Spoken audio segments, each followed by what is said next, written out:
As you probably know, War Thunder just announced its latest grind event. And in today's video we are going to go over the rules, the maximum you can get for free, the time estimates to get those maximums, if it is even worth it, and some tips and tricks at the end. Let's dive into the rules, because starting from the 23rd of September at 12 o'clock GMT, you are allowed for 11 days to grind out resources and documents to grind through the event. You can get up to 40 crates per day and in total 400 over the whole event, while you can also get documents 40 per day with a maximum of 320. You get one crate or one document per 10-minute in-game time each. Meaning that if you want to get the maximum per day, you would need to grind for a little bit more than 6.5 hours in-game time. This does not include the spiciness of waiting to get into the game. Keep that in mind, because also the documents, the maximum you can get is 320, will say how much we are going to get at maximum. So again, the maximum you can get per day and per event is 400 crates or 40 per day, and 320 documents with also 40 per day. And this is where we are starting to understand what the maximum is you can get. The limit is 320 documents. If we look into Gaijin Entertainment's official video, you will see that you will need 80 documents, aka 2 days worth of full grind to get once through the whole checkerboard, which will give you enough crowns to get one of the smallest things, the Pansarbil. If you grind twice through that, you can get the ship, and if you go 3 times through the whole checkerboard and get 240 documents, you are allowed to get either the F5A or the Leopard prototype. So, with that in mind, you will understand that if we divide the 320 maximum documents you can get by 80, well, you will see that you can only get 4 times through the whole checkerboard, meaning the maximum you can get for free is either the F5A or the Leopard PT prototype with the Pansarbil. So let's go into the estimated time. If you are unlucky, you will not get the random manual, which means you get 80 documents for free. So, well, you will need 320 documents in those 11 days, which roughly translates to 30 documents per day if you want to get the F5A and, for example, the Pansarbil. Which means you will need to grind 30 documents per day at 10 minutes in-game time divided by 60 will mean you will need to grind effectively 5 hours per day minimum. However, because we also have to take into account that you need an activity of higher than 50%, and I know it's unlikely, but it can happen that you are below 50%, maybe maximum 10% of the cases, we are going to add a small correction, which gives you around 5.5 hours per day you would need to grind out to get the Pansarbil and, for example, the F5A or the Leopard prototype. That is quite a lot, and most likely something only a small margin of people will actually get. Let's look into something which is a little bit more feasible, only focusing on the F5A or the Leopard 2 prototype. For that, you will only need 240 documents in those 11 days, meaning we round that up to 22 per day, with the maximum being 40 per day anyway. So this means now we will need 22 documents per day times the 10 minutes divided by 60 minutes, giving us 3 hours and 40 minutes per day of minimum in-game grind time. Again, this does not include you waiting in the queue or you just quickly grabbing something to eat. You have to be in-game activity time. And once again, we are adding a small-ish correction, which is again in 90% of the cases you are going to have a 50% or higher in battle activity, meaning that you will need around 4 hours to grind that out per day, 11 days in a row. So that is, in theory, 44 hours of work just for one of those tanks or planes. Now we have to ask ourselves, is it even worth it? Let's quickly look at the F5A, and please keep in mind, I didn't play any of those things just yet. I will do, and I will keep you up to date if it's actually worth it or not later down the road. But we have to look into the stats itself and what Gaijin Entertainment already gave us. And well, the F5A is an F5C. That's it. It is a rank 7 aircraft, meaning that it will not count towards the unlock requirement to go to rank 7.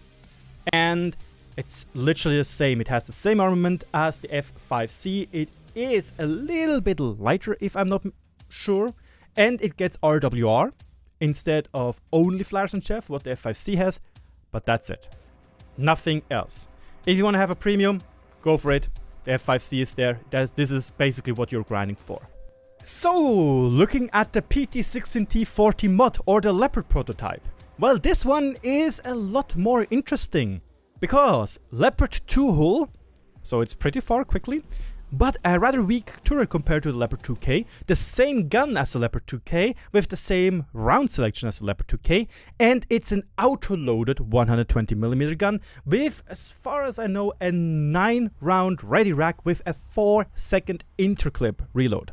Now that is pretty pog, but you are going to lose the 20mm gun. And obviously, because it's a Leopard, your armor protection at 9.7 will not be adequate. So, what about the low tier tank, or rather car, the Pansarbil? Well, if you like the German Panzer IICs with its 20mm autocannon and you want to have something a little bit more mobile with a little bit less armor, there you go, that's the Pansarbil. So it will be pretty okay, I would say. Could be better, could be worse. And lastly, we have the HMS Mohawk, which is for 2 documents, or 2 technical documents, meaning that you will not be able to get that if you want to get either the plane or the big tank as well. It's a ship. Don't ask me how good a ship is, just from stats. I don't know, I don't play ships and neither do you. So with that out of the way, let's go into the final section, the tips and tricks. This event is incredibly close to what we had with the Merkava event and the XM8 event, and as far as I'm concerned, it's exactly the same as the 279. The good thing is, it's a little bit less complex than what the Merkava event or the XM8 was. In the Merkava event, you were able to use special orders to destroy things, so you needed less resources. In the XM8 or in the Minotaur event, you were able to use those blueprints or schematics to lower the cost.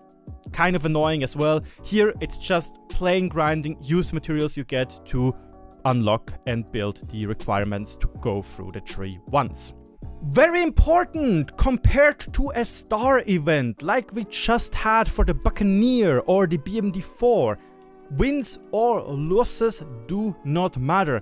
It's purely your 50% activity in game time. So it doesn't matter if you win, it doesn't matter if you lose, the longer this activity is, the better. It's basically what a lot of people will do with AFK bombing. Not a good idea, but it is a work. It is a way. ME264, let's go. Watch some Netflix and you do you, boo-boo. There's one more thing we didn't really discuss because most of you will not be interested into it anyway, but those are the checks. You will get them when you are first place in your team, and if you get loads of them, you can use them to accelerate, for example, the tank building process, which will be maybe important later down the road, or maybe it is not important anyway. But if you want to grind those out, I personally would say prefer 11.0 AirBR or 10.0 AirRB.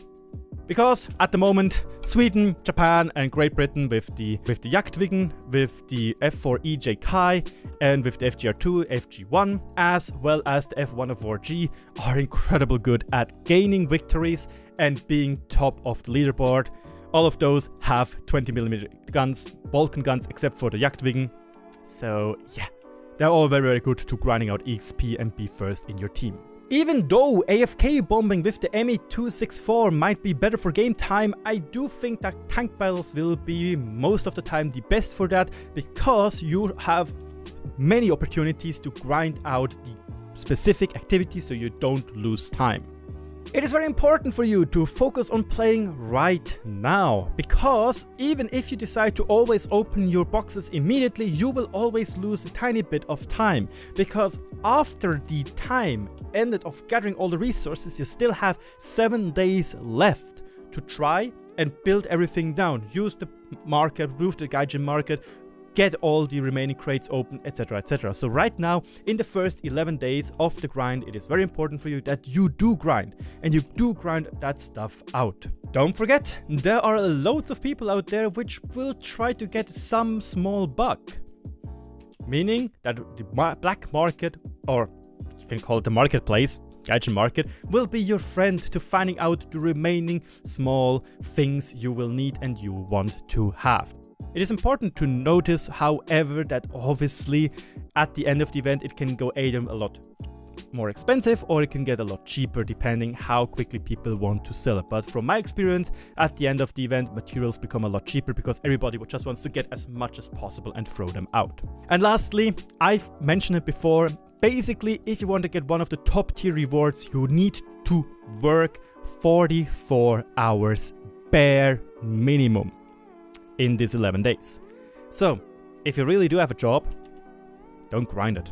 Just buy the coupon of the black market from somebody else and you will make them happy, because they were able to use their time which they had. Maybe they don't have a job, maybe they are students or stuff like that, you know, to grind this thing out, and you can buy it for, I guess, at the beginning of the event or at the end of the event it will be around 60 to maybe 70 gaijins. And after that it will start to go up in price. And with that, the video is at its end, and I want to thank you so much for your attention. Don't forget to hit that like button, let me know in the comment section below what we can do better with those videos, and don't forget to subscribe to finally slam the table and tell me that you want to see more War Thunder content from this primary World of Tanks content creator. Thank you so much for watching. Thanks for Gaijin Entertainment for taking me as a CC, and I'll see you around.